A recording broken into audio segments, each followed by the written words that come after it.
Hello hi और नमस्ते। आप सुन रहे हैं बातें कुछ अनकही मेरे साथ यानी अश्विन के साथ। 10 साल के मनीष ने एक दिन अपने पिताजी से पूछा, पापा महान मतलब क्या? इस शब्द का अर्थ क्या होता है? इस पर मनीष के पिताजी ने पूछा, आज अचानक तुम ये सब क्यों पूछ रहे हो? इस पर मनीष ने कहा, मैंने किताबों में पढ़ा है और सुना भी है कि ये व्यक्ति महान है, वो व्यक्ति महान था, इसलिए मुझे आज जानना है कि आखिर ये महान का मतलब होता क्या है।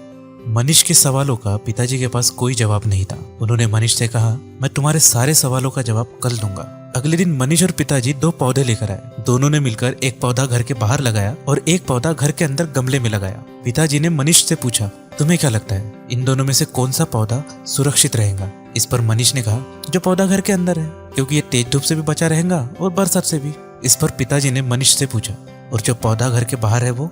इस पर मनीष ने कहा, जो पौधा घर के बाहर है उसे जानवर भी खा सकते हैं और उसे तेज धूप और बरसात भी तो सहन करनी पड़ेगी ना। इस पर पिताजी ने कहा, तुम्हारा जवाब सही है या गलत ये तो सही समय आने पर ही पता चलेगा। कुछ समय बाद मनीष पढ़ाई के लिए दूसरे शहर चला गया। कई सालों बाद मनीष अपनी इंजीनियरिंग की पढ़ाई पूरी कर घर आया। एक दिन यूं ही पिताजी ने एक पौधे की ओर हाथ दिखाते हुए मनीष से कहा, बेटा तुम्हें यह पौधा याद है? मनीष ने खुश होकर कहा, पापा मैंने कहा था ना इस पौधे को कुछ नहीं होगा, देखिए ये सुरक्षित भी है और बड़ा भी हो गया है। इस पर पिताजी मुस्कुराए और उन्होंने कहा, तुम बाहर जाकर दूसरा पौधा देखना चाहोगे? उस दूसरे पौधे को देखने के लिए मनीष भागते हुए बाहर गया। बाहर जाते ही मनीष के होश उड़ गए। दरअसल वो दूसरा पौधा अब एक विशालकाय पेड़ बन चुका था।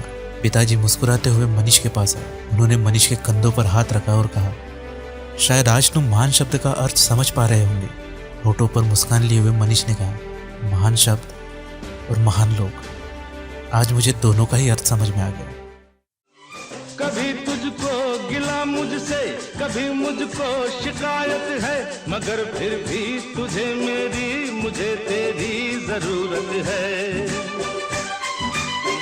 मैं ये इकरार करता हूँ, मैं तुझसे प्यार करता हूँ, मैं ये इकरार करता हूँ, मैं तुझसे प्यार करता हूँ। जिंदगी आ रहा